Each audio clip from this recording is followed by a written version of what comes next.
Last month, we lost one of the greatest guitar legends of rock and roll history, in my book anyway, Eddie Van Halen. Since I didn't do one of those in memoriam vids like I sometimes do, I thought I'd make it up to y'all and bring to you the first installment of a special two-part ranking of my favorite songs from Van Halen. Big Days Entertainment Rankings and Reviews.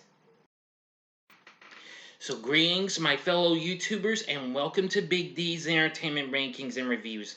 My name is Doyle, better known to y'all as the Big D, and this time around I bring to you the first half of a special two-part ranking, and it's going to be on Van Halen songs. Now this is going to be different than what I did with the Alabama rankings I did recently. This will be from their singers and what have you. This first ranking will be on their years with David Lee Roth, Diamond Dave himself. Now, I've ranked 12 songs. This wasn't easy. Same with the next one, so bear with me. This is how the best I'm going to rank these. And by the way, I like them and what have you. So, if you are ready, here we go. Number 12 is Dancing in the Street. Now, this was released as the second single from 1982's Diver Down. Now, this was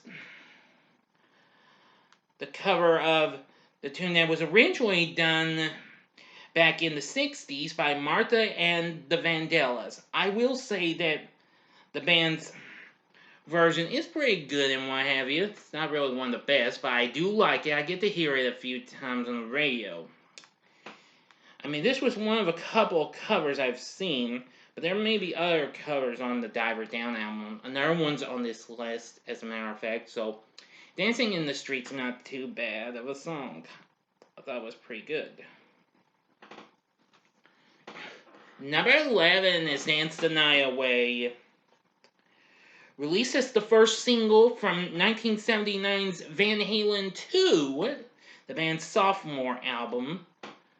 This song eventually became the band's first top 20 hit on the Billboard Hot 100, reaching number 15. Yeah, now this song was really good and what have you. Now, while the rest of the songs from Van Halen 2 had existed in various forms since their days doing demos and playing clubs, this song was possibly the only song written during the recording sessions for this album. I will say it's pretty good. And actually, the song was inspired by Fleetwood Mac's Go Your Own Way, according to my source. And apparently, Eddie left a guitar solo out of the final version of the song purposely, replacing it instead with a riff of tap harmonics. Now, David Lee Roth originally wanted the song to be called Dance Lolita Dance, but Eddie convinced him that Dance the Night Away was more suitable. And the chorus was changed to reflect that, as a matter of fact. Still a good song, though. Number 10 is Beautiful Girls. Released as the second single, also from Van Halen 2, it was released as the second single. My apologies, my bad. I will say, now, actually, this was originally titled Bring On the Girls when it was recorded for the 25-song demo, but the title and lyrics were changed accordingly. Now, the song was a concert staple during their tour for this album, as a matter of fact. Yeah, and also, let's see. Now, I'm pretty sure I think I've heard the opening riff leading into the song, which was the opening riff to DOA, but anyway, I may be wrong though, but of course it was used in a Saturday Night Live commercial parody in 91. Yeah. Anyway, I think this song's pretty cool and kick-ass and what have you. Number 9 is Oh Pretty Woman. Released as the first single from Diver Down, this of course is a cover of the ever-popular tune that was best known for being performed by Roy Orbison. This song reached number 12 on the Billboard chart, but this would also be the band's first song to top the mainstream rock chart. I will say it's pretty good and rocky and what have you. Well, I much like the Roy Orbison version a little more, but this song still does well. Actually, now on rock radio station I listen to, they do play the little intro before this song, which of course was the instrumental tune "Intruder." Yeah, I have to say I really do like hearing that song. Yes, if I'm not mistaken. Yeah, I'm pretty sure that's the name of the song, "Intruder." Yeah, just a second. Maybe I can look.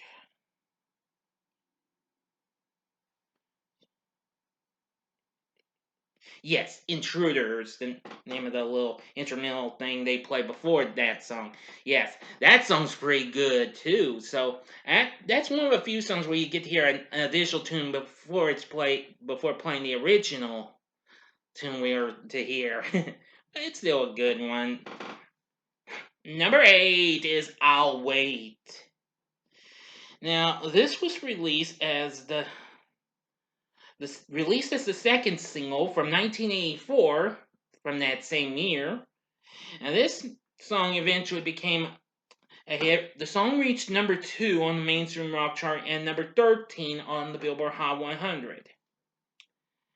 Now then, I am going to say it was really a good one. Now, let's see here. Now, like the song's predecessor, which I'm not telling you what it is, the song features mostly keyboards almost entirely, including a synthesizer bass line, which of course Eddie also lent to the duty of playing the keyboards as well, aside from his usual guitar playing. But I'm gonna say "I'll Wait" is definitely a real good tune. Number 7 is Jamie's Crying. Released as the next to last single, fourth single from the band's self-titled debut album in 1978, I'm going to say that this song's pretty good. It may not have been a big hit, but it does get some pretty good radio airplay, and I get to hear this a few times. I gotta say, it's a very good song.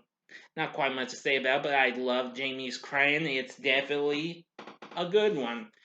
Number 6 is Panama.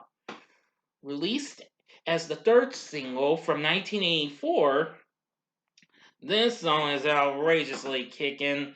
The video's pretty much good with the band flying around on strings and what have you. Well, wire strings, that's what I meant. Wires.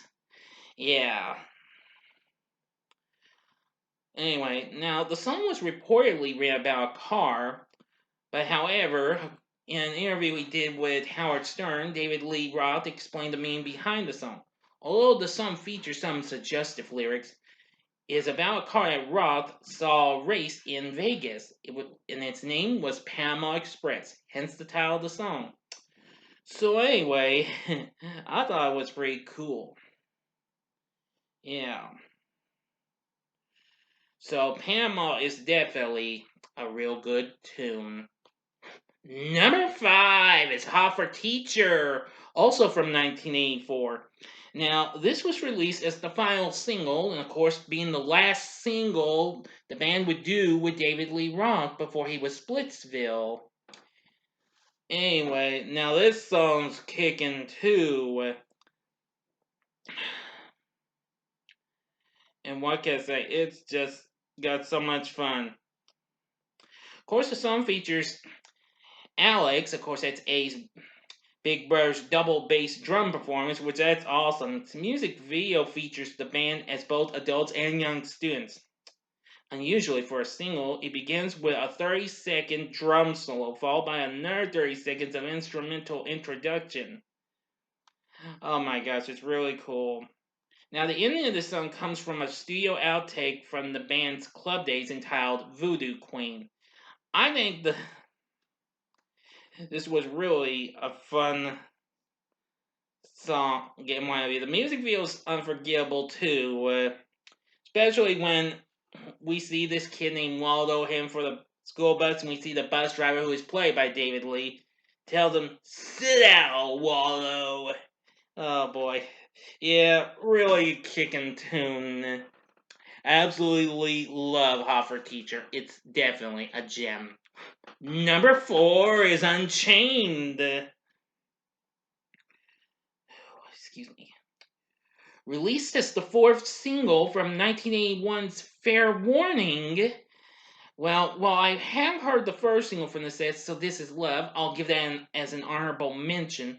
Unchained did a little better than that. It reached number 13 on the mainstream rock chart, and I think this song is very awesome. I wish radio would play a lot more, but I've been wrong before.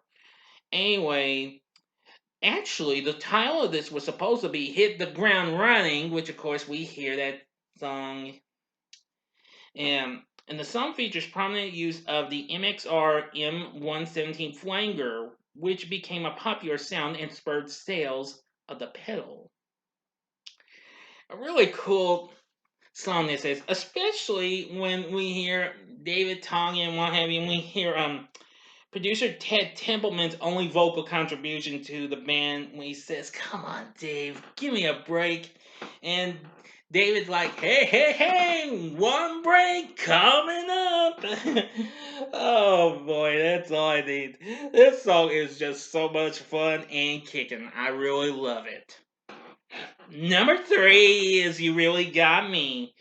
Released as the first single from the band's self-titled debut album, this is the song that really put them on the map. Now, of course, I will tell you, you are hearing me correctly. I do get to hear this along with the little intro that comes before that, which of course was Eruption. Which of course, he does another good instrumental solo before we go into this song. Anyway, this song was mostly best known for being done by the rock band The Kinks. But I like both their versions, both Kinks and Van Halen's. They both rock with the best. You can't go wrong with this song. Not much to say, but it's a great song. I really love it. Now, the top 2, this was a tough decision, so please don't hate me. Number 2 is Jump.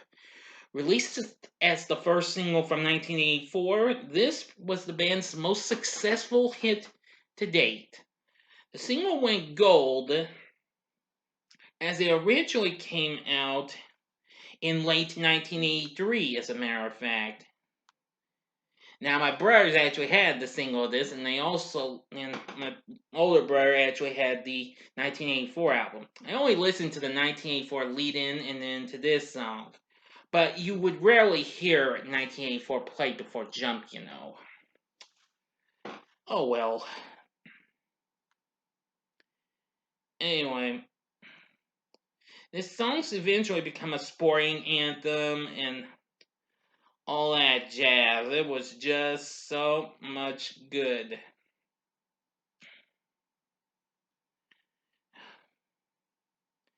It's just got so much good lines and all that stuff. You probably already know about this. You probably already know the story behind this song. Jump's still a good song. I refrain from hearing it, but no offense. But I still love the song, though. It's still one of the greats that I've heard many times since I was a youngin'. Number 1 is Running with the Devil. Released as the second single from the band's self-titled debut album. This one is a classic. Yeah. Now, I will say I love it, especially with the staccato bass playing, as well as David Lee Roth's vocal performance for this song, which well, a dude from the site Vulture.com ranked as. Anyway, the song begins with a collection of car horn sound, which that's really cool, and were taken from the band's own cars and mounted in a box and powered by 2 car batteries with a foot switch. Now, producer Ted Templeman slowed down those horns before adding them to the track, which was fun and all. Anyway, Then we start out with that there bass sound and what have you. Dun, dun, dun, dun. And then we go out to strum having and the piano. And and yep, A's guitar playing, which of course that proves why A's a great guitarist, and it's a shame he died last month. Anyway, the lyrics have often been misinterpreted as being satanic, yet the members have never revealed the full meaning of the song. It is usually interpreted as being about the life of a touring young band. So, anyway, I completely do understand but anyway, A does great guitar solo on this one. So anyway, that's why I rank Running with the Devil as my number one favorite Van Halen song from the David Lee Roth era. Now, after he left, David Lee went on to pursue a solo career. And of course, he went on to have a few hits. Not quite as big as his age with Van Halen, but some of those were still pretty darn good. He would later return to the band in some occasions, most notably for the band's comeback album in 2012, their last studio album overall, A Different Kind of Truth. I haven't heard any songs from the album, unfortunately. Sorry. But anyway, that's going to do it. What's your favorite song from the David Lee Roth era of Van Halen? Please tell me in the comments section below. If you like this video, click the like button below, subscribe to my channel as well, and be a part of the Big D Nation. Join me next time when I bring to you the second half of this special ranking, where I'll rank my favorite songs from the Sammy Hagar era. Okay, so sorry for the noise in the background. Thanks for watching. If you like this, check out these other two rankings of good rock and artists in my view. The upper left-hand corner is my ranking of favorite songs from Ozzy Osbourne, and the upper right-hand corner is my recent ranking of AC/DC songs. And the bottom right-hand corner is the button you can click to subscribe. If you like rankings and reviews on movies, TV, music, video games, etc., then I'm your guy. Thanks for watching. Until next time, I'm the Big D saying, see ya.